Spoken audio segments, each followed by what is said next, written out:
మేము first time వింటున్నచ్చు ఒక 40-45 నేను, కానీ ఇదే ఫస్ట్ చూసుడు మేము. కానీ ఇక్కడ రాకల పోకలు అన్నీ అయిపోయినాయి. నక్కా నుంచి వస్తాయి ఇవి నీళ్ళు, ఇక్కడ ఊరుకు తగిలినాయి. అక్కడ నుంచి మనం పబ్లిక్ పోరాకుండా కట్టది అయిపోయింది. ఇదంతా చూసుడు మేము పబ్లిక్ అంతా ఇదంతా ఆగమాగం అయ్యమయం అయిపోతుంది. ఊళ్ళో ఇక్కడ అక్కడ పోకలన్నీ బంద్ అయిపోయినాయి. జల్దీ చర్యలు తీసుకోవాలి. ఇవి మధ్యాహ్నం పగలు తగ్గింది. వర్జ ఫుల్ ఉంది, వాటర్ ఫుల్ ఉంది. వాటర్ ఫుల్ ఉండి అయిపోయింది. అది వాటర్ ఫుల్ ఉండి అయిపోయి మాకు ఆగుపడలేదు. ఇది ఇప్పుడు నీళ్ళు దగ్గడకలా ఆగుపడుతుంది. అది అట్లా అది నడవనికి ఇంట్లో రాలే మాకు. రాకపోతే అక్కడ మేము అక్కడ ఇక్కడ లేట్ అయిపోయారు.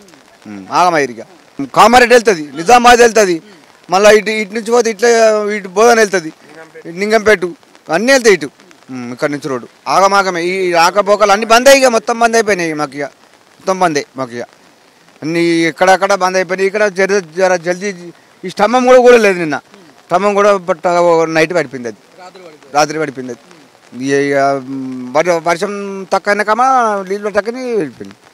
అది అట్లా కొన్ని నెలలకు 5 నెలలకు నీళ్ళు వచ్చినాయి. ఇంతమంది వచ్చినాయి నీళ్ళు, ఇంతమంది వచ్చినాయి. మొక్కల వరకు వచ్చినాయి. ఎందుకంటే వరద ఎక్కువైంది కదా. వరద వాటర్ ఎక్కువయ్యి జర మురికి నెలలకు వచ్చేసినాయి అన్నట్టు.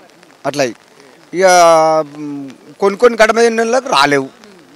ఇట్లా ఇట్లుండే ఈ అరదకు ఉంటుంటే మా ఊరే కొట్టుకుపోవాటే. ఇప్పుడు పోచారం డ్యామ్ కాడిది అది పడుతుందట, అది కొట్టుకుపోతాను భయపడి వెళ్ళిపోయారు. ఊళ్ళకి వెళ్ళిపోయారు, సరిదాని వాళ్ళు వెళ్ళిపోయారు. ఊళ్ళకి వెళ్ళి ఏం చేస్తాం ఇక. మాది కూడా ఇట్లా పరిస్థితి అవుతుంది. మరి మేము భయపడి అటే ఉన్నాం అందరం. ఈ టైం నుంచి అటే ఒక్కడు కూడా చెమ్మటక రాలేరు. ఇక ఒక్కరు కూడా చెమ్మటక రాలేరు. ఇటు